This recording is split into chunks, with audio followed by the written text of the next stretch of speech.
नमस्कार, आप देख रहे हैं सत्ता की परख। देश भर में पिछले 4 सालों में SC/ST के खिलाफ अपराधों में बढ़ोतरी हुई है। यूपी की योगी आदित्यनाथ सरकार की कानून व्यवस्था के दावों की हवा राष्ट्रीय अनुसूचित जाति आयोग के ताजा आंकड़ों से निकल जाती है। रिपोर्ट से पता चलता है कि SC/ST के खिलाफ अपराधों पर अंकुश लगाने में यूपी सरकार पूरी तरह विफल रही है। अनुसूचित जाति की समस्याओं के निदान के लिए बने उत्तर प्रदेश अनुसूचित जाति आयोग का गठन भी योगी सरकार ने लगभग 4 साल के बाद किया है।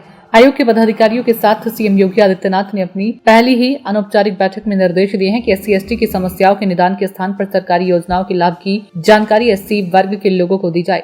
यूपी देश का ऐसा सबसे बड़ा सूबा है जहां से प्रतिदिन अनुसूचित जाति आयोग की राष्ट्रीय हेल्पलाइन पर लगभग 300 शिकायतें SC वर्ग पर अत्याचार से संबंधित प्राप्त होती हैं। यदि राष्ट्रीय अनुसूचित जाति और अनुसूचित जनजाति के लोगों के खिलाफ अत्याचारों पर राष्ट्रीय हेल्पलाइन में आई कॉल पर ध्यान दे तो आधे से ज्यादा कॉल केवल उत्तर प्रदेश से ही आई है। जारी आंकड़ों के अनुसार राष्ट्रीय हेल्पलाइन पर 6,02,177 कॉल प्राप्त हुई, जिसमें से 3,10,623 कॉल अकेले उत्तर प्रदेश से ही आई थी। इनमें से कुल शिकायतों की संख्या 5,843 थी, जिनमें से 1,783 का समाधान किया जा चुका है। इससे पता चलता है कि यूपी में SC वर्ग के लोग कितने सुरक्षित हैं। RTI के जवाब से मिली जानकारी के अनुसार राष्ट्रीय अनुसूचित जाति आयोग उन्हें 47,000 से ज्यादा शिकायतें मिली हैं। इनमें जातीय अत्याचार, भूमि विवाद और सरकारी नौकरी से संबंधित विवाद ही मुख्य मुद्दे हैं। NC/SC के आंकड़ों के अनुसार साल 2020 से 21 में उन्हें 11,917 शिकायतें मिली थी, तो वहीं 2021 से 22 में 13,964 और 2022 से 23 में 12,402 और 2024 में अभी तक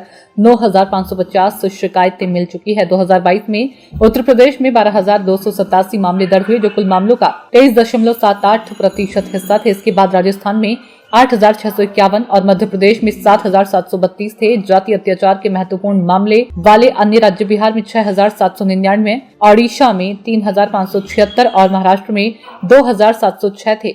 इन 6 राज्यों में कुल मामलों का लगभग 81% हिस्सा था। NC/SC के सूत्रों के अनुसार सभी राज्यों में सबसे ज्यादा शिकायतें उत्तर प्रदेश से ही दर्ज की गई है। आयोग को हर दिन 250 से 300 शिकायतें मिलती है और उनमें से कई का कुछ ही दिनों में समाधान हो जाता है। इसलिए यहाँ देखा गया डेटा ज्यादातर उन शिकायतों का है जिनका समाधान होने की प्रक्रिया चल रही है।